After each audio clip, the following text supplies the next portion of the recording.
यार एक बात बताओ मुझे, तुमने कभी सुना होगा कि प्रोटीन खाओ, कार्ब्स मत खाओ, या फिर फैट से मोटे होते हैं, या फिर ऐसा बोलते हैं कि नेचुरल खाओ, सप्लीमेंट मत लो, और तुम मान भी जाते हो क्योंकि वो कॉन्फिडेंस के साथ बोलता है। लेकिन प्रॉब्लम ये है, जो लोग ये एडवाइस देते हैं उन्हें खुद ये नहीं पता उनकी बॉडी एक्चुअल क्या मांग रही है। आज मैं तुम्हें वो चीज बताऊंगा जो तुम्हारे स्कूल की बायोलॉजी बुक में थी, लेकिन कभी किसी ने डिटेल में समझाया नहीं, और एक बात जो इंडस्ट्री नहीं चाहती कि तुम जानो। तो मतलब ये वीडियो थोड़ा अनकंफर्टेबल कर सकता है, लेकिन यही सच है। देखो, न्यूट्रिशन एक साइंस है, लेकिन इंडिया में इसको ऐसा ट्रीट किया जाता है जैसे एक पर्सनल ओपिनियन हो। हर दूसरे बंदे के पास एक थ्योरी है कि टू करो, इंटरमीडिएट फास्टिंग करो, घी खाओ, घी मत खाओ, लेकिन न्यूट्रिशन साइंस समझे बिना कोई भी एडवाइस काम नहीं करती। आज हम बात करेंगे micro nutrient and macro nutrient की, वो भी इन डिटेल अपने इंडियन किचन के हिसाब से, क्योंकि अगर ये फाउंडेशन क्लियर नहीं है बाकी सब बेकार है। सबसे पहले एक चीज क्लियर करते हैं जो मुझे बहुत इरिटेट करती है, वो है कार्ब्स को डिमोनाइज करना, क्योंकि ये एक मैन्युफैक्चरर नैरेटिव है। 1970 में अमेरिका में एक लॉबी था शुगर इंडस्ट्री का, उन्होंने इंटेंशनली फैट को विलन बनाया, रिसर्चर को पे किया और पब्लिक को कन्विंस किया कि डाइटरी फैट ही हार्ट डिजीज का कारण है।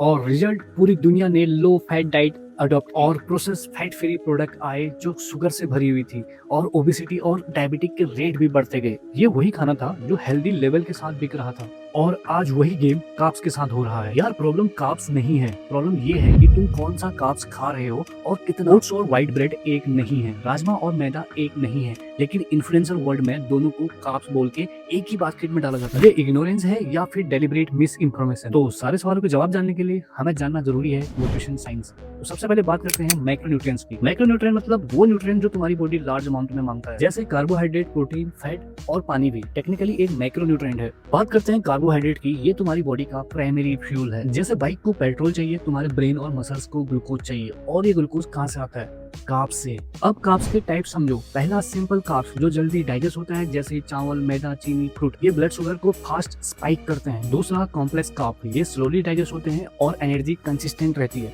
जैसे oats, rajma, chole, sweet potato. तीसरा फाइबर, ये वो कार्ब्स हैं जो डाइजेस्ट ही नहीं होता, लेकिन तुम्हारी गट हेल्थ, कोलेस्ट्रॉल और ब्लड शुगर को कंट्रोल करता है। अब एक प्रैक्टिकल बात करते हैं। अगर तुम रोज दाल चावल खा रहे हो, रोटी खा रहे हो और साथ में वेजिटेबल भी खा रहे हो, तुम ऑलरेडी एक डिसेंट कार्ब बैलेंस पे हो। प्रॉब्लम तब होती है जब मैदा बेस्ड स्नैक, बिस्किट और पैकेट फूड आ जाते हैं। अब बात करते हैं सेकंड मैक्रोन्यूट्रिएंट की, जो है प्रोटीन, और ये टॉपिक हर जिम ब्रो का फेवरेट है। प्रोटीन तुम्हारी बॉडी का बिल्डर है, मसल, एंजाइम, हार्मोन, एंटीबॉडी सब प्रोटीन बनाता है। डेली रिक्वायरमेंट की बात करें तो अडल्ट को 1 ग्राम पर केजी बॉडी वेट डेली लेना चाहिए। अगर हाँ आप इंटेंस वर्कआउट करते हो तो 1.5 पर केजी तक जा सकते हो। अब एक नजर डालते हैं कंप्लीट और इनकम्प्लीट प्रोटीन पे। कंप्लीट प्रोटीन जिसमें सारे 9 एसेंशियल अमाइनो एसिड होते हैं, जैसे egg, dairy product, chicken, fish, tofu. Incomplete protein जिसमें कुछ अमाइनो एसिड मिस होते हैं, जैसे दाल, राजमा, व्हीट, नट्स। अब यहाँ बहुत सारे वेजिटेरियन लोग घबरा गए होंगे, अरे यार हमारे खाने में तो प्रॉपर प्रोटीन है ही नहीं, फलाने सो कॉल्ड इन्फ्लुएंसर ने भी बताया था कि आपकी वेजिटेरियन डाइट में प्रॉपर प्रोटीन नहीं है, हमारा प्रोटीन का डब्बा खरीद लो। ये सब बेकार की बातें हैं। अब मेरी बात सुनो, दाल और चावल ये कॉम्बिनेशन एक्सीडेंटली कंप्लीट प्रोटीन है। दाल में जो अमाइनो एसिड मिसिंग है वो चावल में है, तो कुल मिला के दाल चावल में कंप्लीट प्रोटीन है। लिटरली हमारे पूर्वज जीनियस थे, उन्हें बायोकेमिस्ट्री नहीं पता थी, लेकिन उन्हें परफेक्ट फूड पेयर डिस्कवर कर लिया था। अगले मैक्रोन्यूट्रिएंट की बात करते हैं, वो है फैट। और फाइनली फैट, जिसको सबने गलत समझा, ये तुम्हारे लिए सेल मेम्ब्रेन बनाता है, हार्मोन प्रोड्यूस करता है और टेस्टोस्टेरोन भी। Fat soluble vitamin A, D, E K absorb करने में हेल्प करता है, ब्रेन फंक्शन के लिए जरूरी है। अगर मैं फैट के टाइप की बात करूं, सैचुरेटेड फैट जो घी, butter, coconut oil, red meat, ये थोड़ा लिमिट में लेना चाहिए। Mono unsaturated fat, olive oil, avocado, almond, ये आपके हार्ट के लिए हेल्दी है। Poly unsaturated fat, omega 3, omega 6, ये हमारी बॉडी खुद नहीं बनाती, बाहर से लेना होता है। और लास्ट है ट्रांस फैट, ये प्रोसेस फूड, बेकरी आइटम जैसी चीजें होती है जो बेनिफिट तो बिल्कुल नहीं देती और 100% डैमेज करती है। अब आते हैं माइक्रो न्यूट्रिएंट पे। माइक्रो मतलब क्वांटिटी कम और इंपोर्टेंस ज्यादा। विटामिन 2 टाइप के होते हैं, एक है फैट सॉल्युबल, दूसरा है वाटर सॉल्युबल। फैट सॉल्युबल ए, डी, ई, के, ये बॉडी में ऑलरेडी स्टोर होता है और आप इसे अगर एक्सेस लोगे तो ये हार्म कर सकता है। और water soluble vitamin B complex and vitamin C daily ले सकते हैं, क्योंकि यूरिन के साथ निकल जाता है। इंडिया में बेसिकली कौन कौन सी विटामिन की डेफिशिएंसी होती है? Number 1 vitamin D. लोग सोचते हैं कि हम धूप में बैठेंगे हमारी विटामिन डी की कमी दूर हो जाएगी, ऐसा नहीं है। जब तक धूप में आपका बॉडी का 60 से 70% पार्ट एक्सपोज नहीं होगा तब तक आपको विटामिन डी नहीं मिलेगा। और यही कारण है इंडिया में 90% लोग विटामिन डी से डेफिशिएंट है। विटामिन डी आपके बोन, इम्यूनिटी और मूड तीनों के लिए इंपॉर्टेंट है। अगर आपको विटामिन डी की कमी पूरी करनी है, आप फिश खाओ, एग लो और दूध पियो। Number 2, vitamin B12 vegan diet वालों के लिए अक्सर डेफिशिएंट होता है। इससे आपके आरबीसी और नर्वस सिस्टम पे इम्पैक्ट पड़ता है।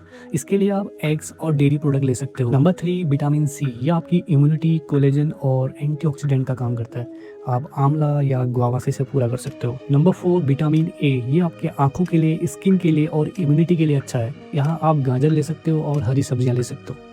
मिनरल एक इनऑर्गेनिक एलिमेंट है जो मिट्टी और वाटर से आता है और हमारे खाने में भी रहता है। बात करें मेजर मिनरल की, ये आपके बॉडी को ज़्यादा चाहिए, जैसे calcium, magnesium, potassium, sodium. Trace mineral थोड़ा चाहिए पर इम्पोर्टेंट है, iron, zinc, iodine, silicon. Mineral से रिलेटेड जो मेन डेफिशिएंसी होती है वो है आयरन, कैल्शियम और जिंक।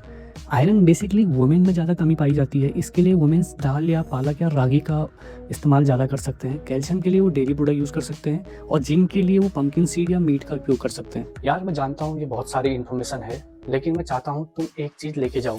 याद रखना, कोई भी सिंगल न्यूट्रिएंट विलन नहीं है और कोई भी सिंगल न्यूट्रिएंट हीरो नहीं है। कार्ब्स विलन नहीं है, अल्ट्रा प्रोसेस कार्ब्स विलन है। फैट विलन नहीं था, ट्रांस फैट विलन था। बैलेंस एक बजवुड नहीं है, ये एक बायोलॉजी है। हमारी इंडियन थाली जिसमें दाल, सब्जी, रोटी, चावल, दही होता है, ये actually nutritionally one of the most complete meal है। इंडस्ट्री ने इसको आउटडेटेड दिखाने की कोशिश की क्योंकि इस पे कोई पेटेंट नहीं होता और ना प्रॉफिट। अपने रूट्स पे ट्रस्ट करो और साइंस समझो। आई होप आप मैक्रो और माइक्रो न्यूट्रिएंट को अच्छे से समझ चुके हो और याद रखो चैनल के साथ बने रहो। यहाँ मैं न्यूट्रिशन के बेसिक से लेके एडवांस तक सब कुछ बताने वाला हूँ, वो भी फ्री। आई नो फ्री की चीज़ की कोई कीमत नहीं होती, पर मेहनत दिखता है।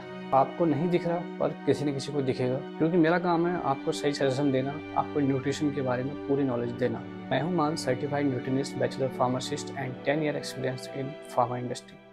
अगर ये वीडियो हेल्पफुल लगे तो शेयर करो किसी ऐसे के साथ जो न्यूट्रिशन के नाम पे कंफ्यूज रहता है, और कमेंट में बताओ तुम्हारे घर में कौन सा ऐसा न्यूट्रिएंट है जो सबसे ज़्यादा नेग्लेक्ट होता है, आयरन या विटामिन डी। बात करेंगे फिर डिटेल में। इंडियन डाइट के लिए लाइक करो और सुपरमान फिटनेस पे आते रहो। यहाँ साइंस बोलता है, गॉसिप नहीं।